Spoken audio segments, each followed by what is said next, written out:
Ahora sí lo escucho. Ahora sí, hicieron los audífonos. Oye, démosle la bienvenida. Está con nosotros en Clave Morse José Miguel Benavente. Siempre dice que lo presentemos corto, así que yo esta vez sí que voy a honrar eso.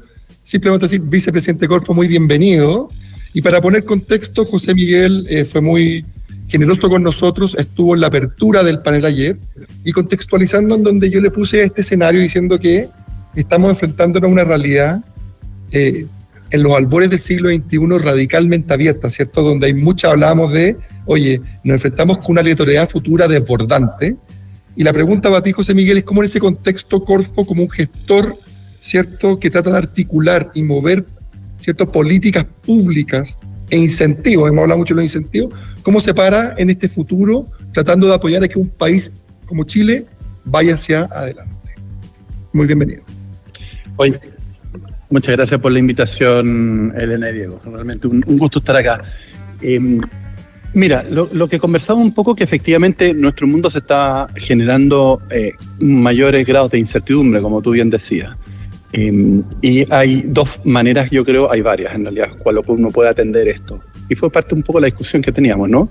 Uno era generar un tipo de competencias y capacidades que te permitan dar la flexibilidad suficiente para atender y enfrentar esa incertidumbre y navegarla, ¿no? Y yo creo que eso es importante, pero creo que no es suficiente. Yo creo que una estrategia complementaria es hacer esta idea como de anclaje, ¿no? Anclaje en el futuro, es decir, como buscar una dirección en la cual tú te quieras mover y que trates a través de este anclaje en el futuro reducir esa incertidumbre, porque estábamos de acuerdo que la incertidumbre paraliza. ¿Y cuáles son esos anclajes? ¿Cuáles son esas direcciones? Esto no es una idea, una planificación. Es decir, en un mundo en el cual estamos viviendo ¿no es cierto?, temas de cambio climático, ¿no es cierto?, de un tema de contaminación, de temas, ¿no es cierto?, mejora en calidad de vida, en fin, ¿no?, a nivel mundial, y temas de seguridad, por ejemplo, que estamos viendo en temas más locales.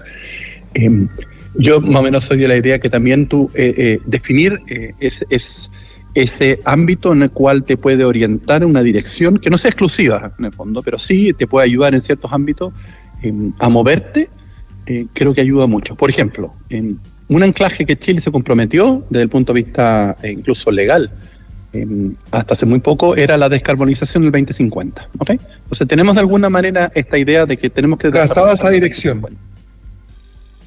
Exactamente, te traza una dirección, y para lograr eso, que es trazar esa dirección, tú tienes que hacer muchas cosas. El hidrógeno verde se entiende como un mecanismo en esa dirección, ¿te fijas? Entonces tú de alguna manera empiezas a pensar que la captura del carbono a través del, ¿no es cierto?, sector forestal, el tema del hidrógeno verde, la resiliencia al cambio climático, los temas de eficiencia energética, la producción de energía verde, la minería verde, etcétera, etcétera. Todo eso está apuntando a esta, ¿no es cierto?, anclaje futuro que tiene que ver con la descarbonización. Y yo creo que cuando tú tienes eso no solamente te reduce los grados de incertidumbre, sino que también alinea los esfuerzos público, privado, universitario, la sociedad civil organizada, que también genera muchos valores, ¿no es cierto?, desde el punto de vista de generación de nuevos sectores, conocimiento, ¿no es cierto?, encadenamiento, etcétera, etcétera, etcétera. Yo creo que eso es una forma, pero para eso tienes que estar preparado y tienes que generar una base, ¿no es cierto?, y competencias y capacidades, que eso es evidente, pero también tener estos anclajes futuros, que no pueden ser 40, tienen que ser 1 o 2, que te ayuden un poco a orientar. Y a tu pregunta en particular, lo que estamos haciendo en la Corfo justamente es, incluso heredando algunas cosas que se venían haciendo de la administración anterior, hacer esos esfuerzos, ¿no es cierto?, porque es una aposta en la cual, ¿no es cierto?, el desarrollo en la industria de hidrógeno verde, el tema del litio, por ejemplo, son partes y piezas funcionales a este anclaje, a esta dirección que tú le quieres dar para lograr la descarbonización. Y quisiera terminar porque es importante elegir ese tipo de dirección, porque se dan, según mirando un poco la experiencia de otros países, por dos condiciones. Uno, situaciones de crisis, o sea, son temas de alguna manera que son de una situación de crisis, y dos, cuyos resultados de lograrlo, el que se beneficia es la ciudadanía como un todo. Es el ciudadano de alguna manera el que se ve beneficiado porque se logre este tipo de cosas.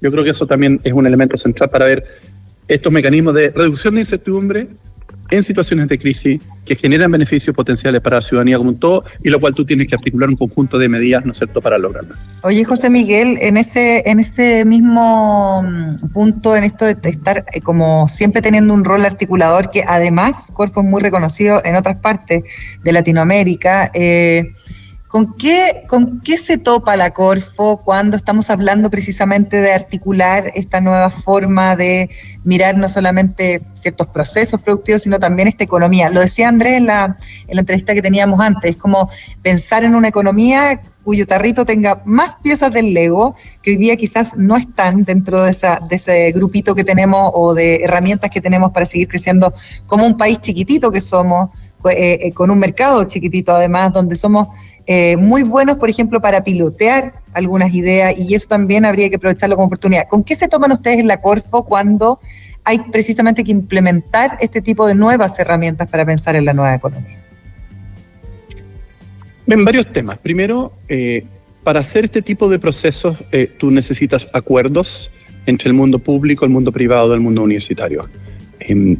Yo creo que los acuerdos tienen que ir un poco más allá de una buena voluntad de encontrarse, conversar y de alguna manera decir estamos de acuerdo. Yo iría un poco más a la formalidad. Esto es un poco de nuestra idiosincrasia. Por ejemplo, con el mundo de los desarrolladores de hidrógeno verde estamos llegando a acuerdos, pero que de alguna manera se plasman en obligaciones bilaterales, en las cuales ellos tienen un conjunto de obligaciones y nosotros como Estado también. Es ir un poco más allá que solamente ponerse de acuerdo. Eso por una parte. Segundo, que tiene que ver con un proceso. Segundo, tú necesitas un Estado inteligente, en el buen sentido de la palabra, para hacer esto. Necesitas competencias técnicas dentro del Estado para llevar adelante este tipo de conversaciones, este tipo de acuerdos y el rol que te toca a ti, ¿no es cierto?, como parte, ¿no es cierto?, de estos acuerdos formales, de sacar adelante esta agenda. Entiendo que hay gente que de alguna manera que está muy interesada en que sacar la grasa del Estado, pero cuidado con sacarle músculo al Estado en esta dimensión, porque esto tiene que ver con un Estado como con competencias para ser una buena contraparte técnica, ¿no es cierto?, de los esfuerzos que hace el sector privado, ¿no es cierto?, y el mundo universitario. Lo tercero, no es evidente hoy día cuando estamos conversando de tener estas miradas, ¿no es cierto?, asociadas a estos anclajes, a estos direccionamientos, a estas misiones, ¿no es cierto? Hace 10 años esto era realmente, no se discutía en la política pública, por un tema, podría ser ideológico, en fin, ¿no? Y además, eso se ha incorporado recientemente en el discurso y esto de los países desarrollados, y obviamente esto ha cambiado un poco la forma de entender estos problemas hoy día en Chile. Y finalmente yo creo que es esa mirada estratégica de cómo nos aseguramos de que independientemente de los gobiernos como andan pasando, cuando tú tienes esta mirada a largo plazo, que no cambie tan radicalmente, ¿no es cierto?, este tipo de opciones.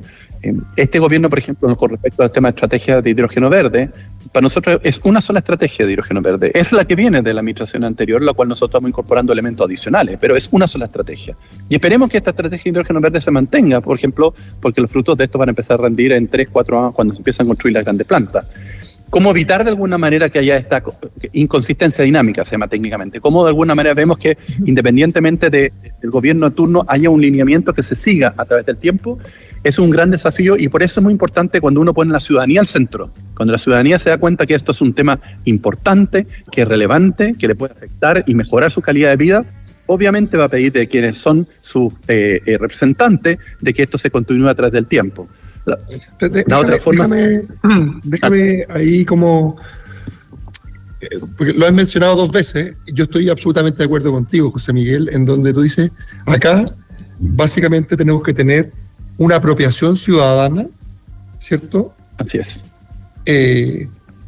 Generalizada, para entender estas direcciones futuras y poder sostenerlas en el tiempo, lo que le da consistencia dinámica y no caer en esta inconsistencia de que de gobierno de turno vamos cambiando. Pero es muy difícil. Este programa se llama Clave Morse y le pusimos Clave Morse porque dijimos acá tenemos que decodificar un poco, hacerlo más simple. Entonces, ¿cómo el ciudadano de a pie hoy se relaciona con el hidrógeno verde? Sí, que ya muy buen punto. Ya el hidrógeno es complejo, el hidrógeno verde es más complejo, está lejos, no lo veo. ¿Cómo me apropio de eso? ¿Cómo lo apoyo políticamente de lado a lado? Si es algo que me queda a años luz de mi realidad cotidiana cuando voy a comprar pan. Es muy buen punto. Primero, yo creo que lo que tú tienes que lograr es que esto tenga un anclaje en el territorio. Eso es lo primero. Y por lo tanto, los primeros que tienen que de alguna manera enterarse de los beneficios y también de los costos y los trade-offs, como decimos en economía, tienen que estar en el territorio. Por lo tanto, por ejemplo, en este caso nosotros, toda la estrategia de hidrógeno verde, de alguna manera, hay una mirada nacional, es cierto, pero los temas de planes, que son más específicos, están anclados al territorio, particularmente en la segunda región, segunda y tercera, y en la 12ª región en Magallanes. Eso es lo primero. Lo segundo, te diría que lo que hemos venido trabajando, sobre todo con el ministro de Energía y con el ministro de Economía, es ir a conversar con la ciudadanía y escucharle cuáles son sus dolores con respecto a esto, cuáles son sus aprensiones, cuáles son sus temores, cuáles son sus incertidumbres. Y los anhelos, exactamente. Y te llevas bastante sorpresa. Por ejemplo, efectivamente el tema por ejemplo, los temas medioambientales, los temas de las aves, por ejemplo, las migraciones, son un tema que para ellos son importantes. Pero dicen, bueno, de alguna manera, y la respuesta es, hay mecanismos para hacer los estudios, hay mecanismos, por ejemplo, incluso desarrollados en países ya que ya han muchas historias de aerogeneradores, sobre todo que potencialmente pueden generar conflicto, entonces hay temas de radar y soluciones tecnológicas relativamente sofisticadas y bien probadas. Pero, por ejemplo, te dicen, mira, si van a venir, porque Magallanes, por ejemplo, ya lo sufrió, entre comillas, con todo lo que significó el rol de NAP con el desarrollo del petróleo hace 50 años, o sea, la gente ya lo tiene, hay gente viva todavía de que recuerda todo esto. Y los estragos que esto generó. O otro ejemplo que tenemos en la industria minera, ¿no es cierto? O lo que se llama incluso zona de sacrificio en algún contexto. Entonces, lo que ellos dicen, bueno, mira, si va a venir tanta gente que va a participar en esta nueva industria, si va a venir sobre todo en la parte de construcción, a mí me interesa que mi calidad de vida, por ejemplo, en Magallanes no se vea afectada. Eso es un tema muy importante que también es una segunda dimensión. Entonces te dicen, bueno, a mí yo no quiero que haya, por ejemplo, más tacos en las calles, que los arriendos suban, que los pasajes de los aviones o de los sistemas de transporte se eleven a las nubes porque hay un exceso de demanda. Entonces, tú tienes que atender esos elementos que son justamente las restricciones que ellos ven y con justa razón que ellos ven y eso se hace a través de una planificación urbana bien hecha. ¿Te fijas? Pero también mostrarle todos los beneficios que esto tiene, como tú bien decías, Diego, por ejemplo, un acceso a una energía limpia, un acceso a una energía mucho más barata, porque esta producción vamos a duplicar por 2 la cantidad de energía que se va a producir, por ejemplo, a nivel nacional, solamente en la zona de Magallanes. Ver la oportunidad que hay de generación de empleo, porque son parte de los acuerdos que recién estamos conversando con aquellas empresas para que sea empleo exclusivamente de la zona de Magallanes y también temas de formación técnica, temas que implican de salario, etc. Entonces, de alguna manera lo que te quiero decir es, tú tienes que poner todo esto dentro del ideario colectivo de la ciudadanía y lo haces desde abajo hacia arriba. Y el territorio en este caso es tremendamente importante para ir construyendo esto sin evitar y esquivar los problemas, pero también atendiendo los beneficios que esto genera. Y de ahí vas construyendo y tratas un poco lo que tú bien decías, de que si esto se apropia por la ciudadanía y lo ven como una oportunidad, esto de alguna manera no te evita completamente esta inconsistencia, pero ayuda en el fondo que haya consistencia en el tiempo de esta política. Oye, ayer conversábamos un poquito, José Miguel, que se fue para Santiago de Pirque, o sea, bueno, para Santiago, para su casa y volvió. Muy Mateo. Hablábamos un poco de todo lo que estaba ocurriendo con el tema del litio, cómo se han ido tratando de articular iniciativas que son súper importantes. ¿Puedes contarnos un poco en qué estamos hoy día? Ha habido mucho titular, pero poco desarrollo de las noticias, entonces de primera fuente nos encantaría saber en qué estamos con la explotación del litio y cómo se va a articular precisamente esta política nacional del litio que ya fue anunciada por el presidente Boric.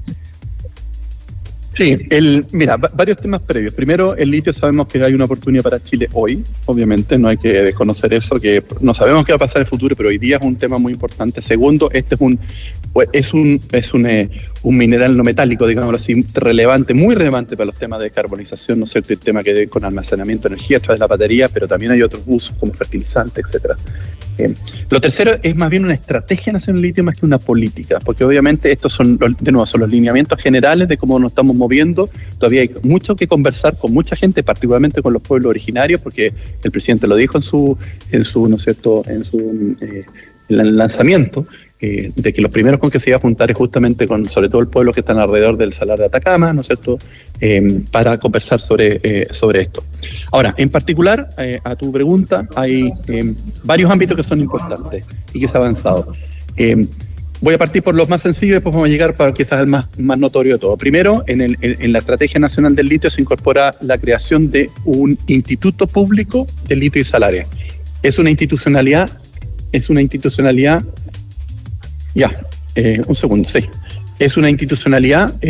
muy importante para desarrollar conocimiento, no solamente en temas de exploración y explotación minera, sino también todo lo que tiene que ver con la biología, con los temas sociales, con el patrimonio inmaterial de la sociedad, etcétera, que creo que es tremendamente importante para esto. Eso es el lanzamiento. Nosotros como Corfo ya hicimos la licitación para el diseño de esa institución y en 6 meses más vamos a tenerlo listo y de ahí se implementa este instituto, así que va a estar funcionando en 2024. El segundo elemento que es tremendamente importante es la constitución de un comité Corfo de litios, que es liderado por el Ministerio de Minería, que hay varios ministerios que están involucrados ahí, que es justamente para resolver problemas de coordinación que hay entre el sector público y el público privado para sacar adelante esta estrategia. Ese comité ya se creó hace una semana en la Corfo y ahora se va a empezar a implementar para desarrollar toda esta estrategia en las distintas dimensiones. Y el tercero tiene que ver más bien con los contratos actuales que hay en el Salar de Atacama y lo que nosotros hemos dicho que los contratos se van a respetar. Y obviamente le hemos pedido a Codelco para que converse con, en este caso, Sokimich, que es el primer contrato que vence el 2030, si para ambas partes es beneficioso, ¿no es cierto?, juntarse y desarrollar, ¿no es cierto?, un proyecto conjunto bajo ciertas condiciones, ¿no es cierto?, que se puso en el rayado de la cancha. Nosotros vemos que es beneficioso para ambas partes, pero ya lo veremos, para empezar a negociar, y esas negociaciones ya han comenzado formalmente entre Codelco y SQM, para sacar adelante esta propuesta de crear una nueva empresa con mayor control del Estado, en el fondo, de 50+1. Después hay un arreglo, ¿no es cierto?, de acuerdo entre los pactos accionistas, que tiene algunos detalles que ellos tienen que negociar, para justamente aumentar la producción en forma inmediata, pero también darle mayores rentas para el Estado de Chile, de alguna manera, que son importantes que capturemos, porque como ustedes todos bien saben, el litio es de todos los chilenos. Eso está protegido incluso así en la es. Constitución. Eso correctamente. Nos tenemos que ir. Estaba muy entretenido. Así que queremos agradecer a José Miguel Benavente, vicepresidente de Corfo. Está participando, ¿cierto?, aquí del IDEMAC Summit Beyond Future, y quisimos hacer este programa especial de radio hoy en torno a lo que ha ido pasando y obviamente dar la oportunidad que nos fuese contando todo lo que está pasando en Corfo con esta mirada de futuro. Muchas gracias, José Miguel. Gracias, Diego.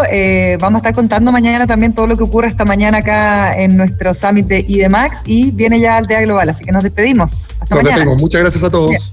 Chao.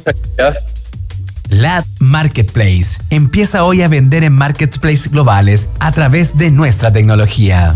IDEMAX, impulsamos y damos vida a un futuro con empresas y negocios relevantes para el mundo. Presentaron Clave Morse.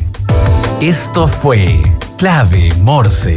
Decodificamos los conceptos económicos para el ciudadano de hoy. Quédate en sintonía de La Clave. Ya llega Francisca Huerta y Rodrigo Hurtado con Aldea Global, un programa de fronteras abiertas. 92.9, La Clave me escucha.